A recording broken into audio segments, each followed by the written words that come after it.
Well, hello and welcome back to the 5 Pillars of Business Success for Startups. We are still on Pillar 3. This is lesson number 2 on Pillar 3, make a profit.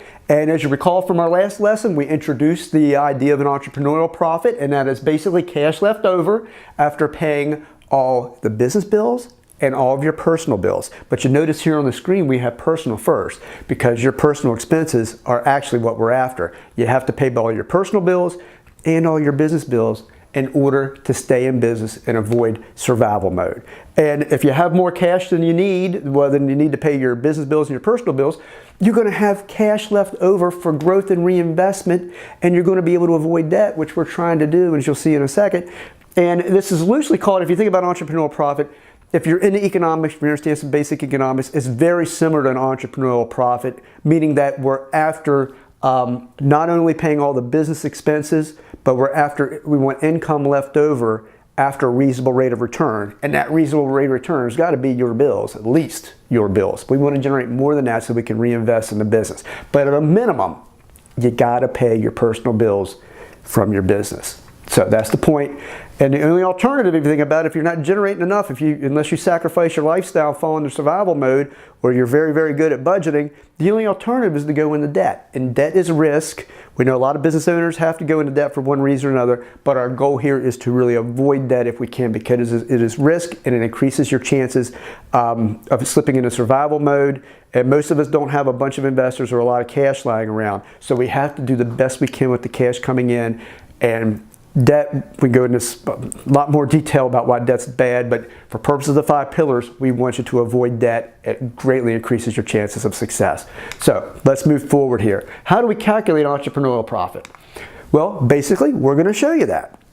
Starts with your sales revenue, and your sales revenue, if you notice here, it is really the price you charge for your product or service, or the average price you charge for all your various products and your services, times the number of those units that you sell. So whatever merchandise you're selling, average price times the number of units sold, there's your sales revenue. From that, we're going to subtract 2 forms of expenses, which we'll discuss later. One is a variable cost, and the other is a fixed cost or a fixed expense. From that, we also subtract debt, money that is paid on debt you may have. Let's say like you have a mortgage payment for your business, or you have car payment, truck payment for your business. You have a certain balance on the credit card, or a certain monthly payment you must make on your credit card. And maybe you have other payments too. Maybe you have sinking funds, money that you're setting aside to replace equipment as it goes out or as it needs replaced. Maybe you have a budget where you set aside a certain amount of money for repairs or whatever you may need to during the year. Which is very smart, by the way. But anyways, we subtract debt and other payments. And then the biggie, we subtract your personal bills. You're in business to make a living. Your business has to pay your bills. If you want to stay in business, not slip into survival mode, it's going to have to pay your personal bills. And remember, the number one reason businesses go out of business is they don't make enough profit. And oftentimes they might be generating a profit technically, but if they're not paying your bills, it don't feel like they're making a profit, does it? All right, so we subtract your personal bills, and then we arrive at entrepreneurial profit. Yes, that's what we want. Money left over after paying your business's bills, all of your business's bills, and your personal bills. Entrepreneurial profit. So let's go over your personal bills here. And we're going to work this backwards. We're going to start at the bottom and work backwards. So we're going to start with to generate entrepreneurial profit, you got to pay all your bills. So we're going to go right up that ladder we showed you. Showed you going down a minute ago. Now we're going to go back up. Your personal bills. Now, you need cash to pay your bills. It's kind of obvious. Or it's got to be, now we're going through this is really to help you think about it. Your business needs to generate enough cash. If you say you have a roommate, maybe your spouse works, you're going to have to pay a certain amount of your personal bills. So whatever your share of household expenses are, that's what the business is going to have to generate. And we also want to include in that, we want to include some savings, because you're going to need to save some money. So if you're doing a budget, you want to go through and prepare that budget, a startup budget, which is going to be kind of lean, because remember, it's a 2-year litmus test, 2 to 3 year litmus test. In order for you to set up your systems, find your customers, and create a platform for scalable growth, that all takes time. So in preparing your budget, or preparing how much money your personal bills are, we need to find out what your personal bills are first. We're going to include retirement savings of that. So You may be working on a budget, but you need to come up with some number here, either weekly, monthly, or whatever, to determine what are your personal bills. You already know what they are, but if you write them out, you're really going to get a good idea. Now, if you're quitting a job, an easy way to determine what your personal bills are, most likely, if you're quitting a job, you probably need to make the same amount of money as you did before to pay your bills. It's just how humans are. It's how we are. We kind of live off of what we make. Now, we want you to at least make what you did before at your old job. So that's a good starting point. If you're quitting a job, you're probably going to need to make that amount of money per week, per bi-week, and then we always want to turn that into monthly numbers, as you'll see in a little bit. This isn't the same, though, however, as bring home money. So it's very important you understand it's not the same as bring home money. I'm going to go through an example here. This is Jim's lawn care, or Jimmy's lawn care. I call him Jim sometimes, and Jimmy. He prefers Jimmy, but sometimes I can't make Jimmy go across the top of the screen there, so I got to use Jim. But Jim, basically, he's had it. Like many of us who go to business for himself, he's tired of working for the man. He's tired of having a boss. He's tired of being told what to do. He thinks the boss is ripping him off. He's not paying enough for what he does. So he took the lawnmower. I don't know if that's his lawnmower or his boss's lawnmower. Maybe bought it off his boss. I don't know. Took the dog, took his t-shirt, and he's done. He's going into business on his own. He just created a business called Jimmy's Lawn Care. And now Jimmy before, though, we're talking about bring home money. Before, he used to bring home $700 a week at his old job. Now we're going to use Jimmy as an example here for someone that had a paycheck. Maybe you're paid, maybe you brought home a certain amount of money every other week. Maybe you have a monthly budget, but whatever that monthly budget is, Jimmy was bringing home $700 a week. So that's his starting point, $700 a week at his old job. Now here's a question I want to ask you. How much profit or how much money is his business going to need to generate so Jimmy can pay his bills? So just think about that. He's bringing home $700. How much income is business going to need to generate to pay his personal bills? He was living off that $700. How much is he going to have to bring home from his job? I mean, from his business rather, in order to pay his personal bills? Now, is it going to be $700? Time and time again, every time I ask this question, many people say, yeah, he was making $700 before. He's going to need $700 now to pay his personal bills. However, that is wrong if you think that, and maybe you already know why. But $700 is not enough. And this is a major error made by small business owners, either because they're not thinking things through or they're just really need to pay their bills and they'll take whatever they can get. Once they achieve, if they're like a Jimmy, and once they achieve that $700 a week, in order to pay their bills, they think they've made it. They think they've made it, but they really forget that a large amount of that money that you have coming in, it isn't your money. A large amount of money that you have, that you earn from the business really isn't your money. You know why? Because when you have a job, they take the taxes out. And as a small business owner, you have to pay your own taxes. And it's something many owners forget. We need to start with that and make sure your business brings in enough money to pay your personal bills and your taxes. Employees have taxes withheld. Business owners don't.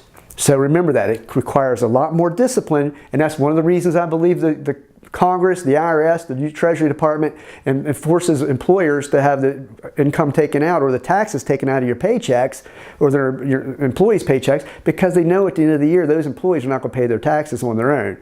Business owners are held at a much higher standard, and it often gets them into trouble because they need to have the discipline to set back money in order to pay their bills. And that's really what we're going to learn in this lesson, is how to determine how much money your business really needs to generate to pay your personal bills and your taxes.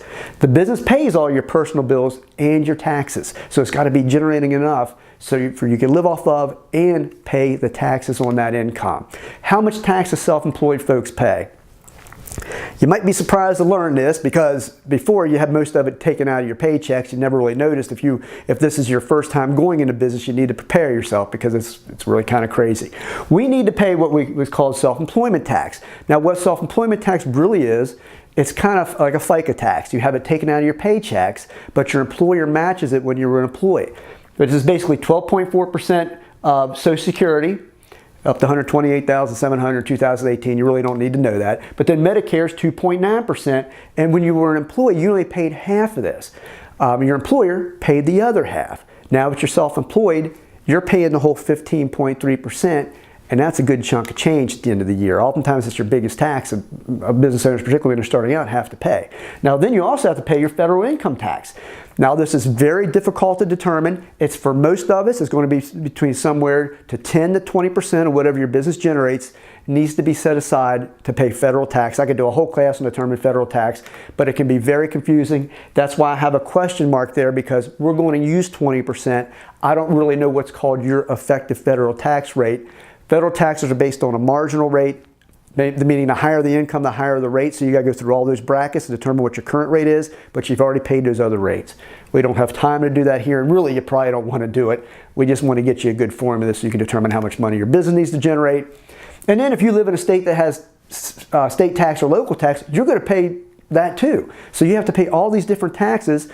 I'm going to use an average of 5% here because I don't know what your particular state charges. I don't know what your state taxes are. I don't know if you also have a local tax. Now, we're not talking about sales tax or anything like that. This is tax on your profit. This isn't like sales tax on your sales. That's a completely different animal we're not covering in this course. So anyways, what's the grand total here? That basically means if you're this individual here, you're talking 40.3% tax rate. That's a lot of tax. That means 40 cents on every dollar your business generates is going to go to taxes. So you got to prepare yourself for this. You really got to be ready. And that's why we created what we call the P&T formula. And basically what this is, P&T stands for personal expenses and taxes. It determines the amount of money your business needs to generate to pay both your personal bills and the taxes on your income that's necessary to pay those personal bills. We're going to show you a formula for that using Jimmy as we go through this section. Here's basically the formula. You need your bring home money. Remember, Jimmy was bringing home $700 a week. You might have a monthly budget. You might have you might just have a profit that you want to generate from your business, but you take whatever that number is, what you need to pay your personal bills, and you take 1. It's divided by 1 minus the tax rate. That could be a little confusing if you're not into basic algebra and all that. If you're like me, you've been out of school for a long time, you haven't done math like this for quite a while. So we're going to show you an example here.